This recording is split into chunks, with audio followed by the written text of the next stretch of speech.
خواجہ غریب نواز جب نئے نئے آئے نا اجمیر شریف میں تو خیمہ لگایا ہوا تھا خواجہ غریب نواز نے.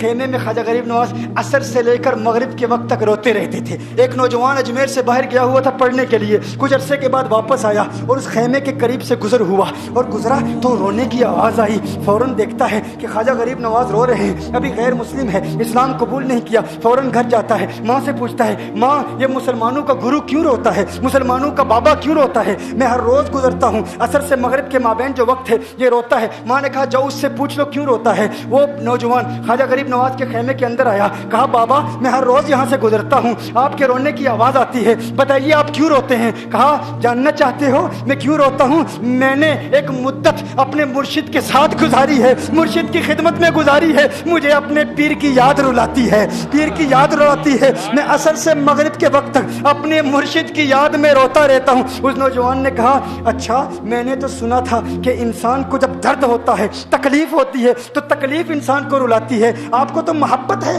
یہ محبت میں بھی انسان کو رونا آتا ہے؟ کہا ہاں ہاں ہے نوجوان, انسان محبت میں بھی روتا ہے. کہا تو پھر مجھے بھی رونا ہے, میں بھی رونا چاہتا ہوں, مجھے بھی رونا سکھا دیجئے. کہا تو رونا چاہتا ہے؟ رونا چاہتا ہوں. کہا ٹھیک ہے, دو شرطیں ہیں, مسلمان ہو جا اور میرا مرید ہو جا. اس نے کہا میں ماں سے اجازت طلب کروں گا.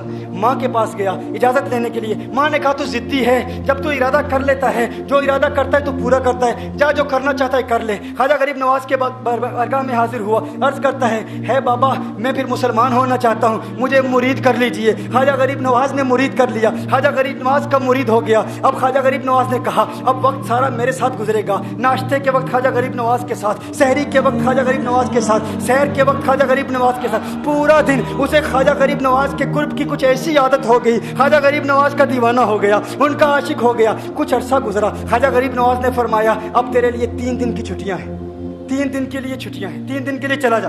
اس نے کہا مسئلہ ہی کوئی نہیں, ایشو ہی نہیں, پرابلم ہی نہیں, ٹھیک ہے 3 دن کے لیے چلا جاتا ہوں. اب جب 3 دن کے لیے گھر گیا, کہا 3 دن کے لیے تو اب مجھ سے ملاقات نہیں کر سکتا, مجھ سے ملنے کی اجازت نہیں ہے. اس نے کہا ٹھیک ہے نہیں ملوں گا. گھر گیا, پہلے دن جب گھر گیا یہ وہ نوجوان تھا جو 3 روٹیاں کھایا کرتا تھا, آج ایک لقمہ بھی نہیں کھا پایا, ایک لقمہ بھی نہیں کھا پایا. اسے کچھ ہو گیا, کہہ رہے مجھے کچھ ویکیوم سا محسوس ہو رہا ہے, کچھ دل میں کمی سی محسوس ہو رہی ہے.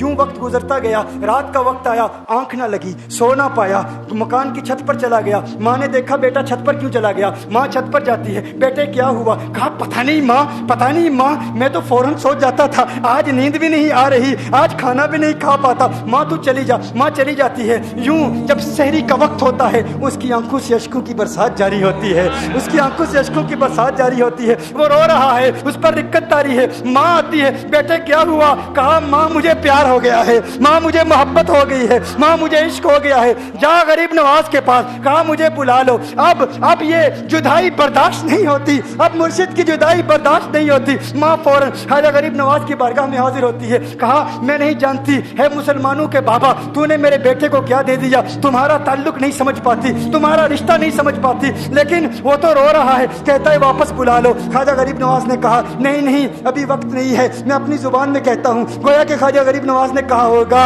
ابھی تو ابتدائی عشق ہے, روتا ہے کیا, آگے دیکھ ہوتا ہے کیا. تیری تمنا تھی, تیری خواہش تھی کہ محبت میں رونے کی عادت ہو جائے, ابھی تو ابتدا ہے. ماں کو واپس بھیج دیا, کہا واپس چلی جا. اسے کہا ابھی اجازت نہیں ہے, وہ واپس چلی جاتی ہے. بیٹے کو بتاتی ہے کہ ہے میرے بیٹے وہ تو اجازت نہیں دے رہا. کہا ماں سن لے, اب اگر نہ بلایا تو میں مر جاؤں گا, یہ محبت مجھے مار ڈالے گی. ماں اگر مجھے زندہ دیکھنا چاہتی ہے تو میرے مرشد کو راضی کر لے, میرے مرشد کو بتا دے اب یہ ایک جدائی برداشت نہیں کر سکتا. ماں فوراً غریب نواز کی بارگاہ میں حاضر ہوتی ہے. کہا ہے غریب نواز کرم فرمائیے, مجھ ماں کی تمنا ہے, مجھ ماں کی آرزو ہے, وہ مر جائے گا. کہا ماں کی تمنا ہے, تیری بات مانتا ہوں, جا اسے واپس بھیج دے. وہ فوراً بھاگتا ہوا خواجہ غریب نواز کی بارگاہ میں حاضر ہوتا ہے. اس وقت خواجہ غریب نواز اپنے مریدوں کو درس دے رہے ہیں, ایک مجمع لگا ہوا ہے. وہ فوراً خواجہ غریب نواز کے دروازے پر کھڑا ہوتا ہے اور پھر مرید یہ منظر دیکھ رہے ہیں, خواجہ غریب نواز کو دیکھتا ہے, خواجہ غریب نواز اسے دیکھتے ہیں. وہ میں نے کہا تھا نا نگاہ مست ملائی تو میں پلا کے اٹھے,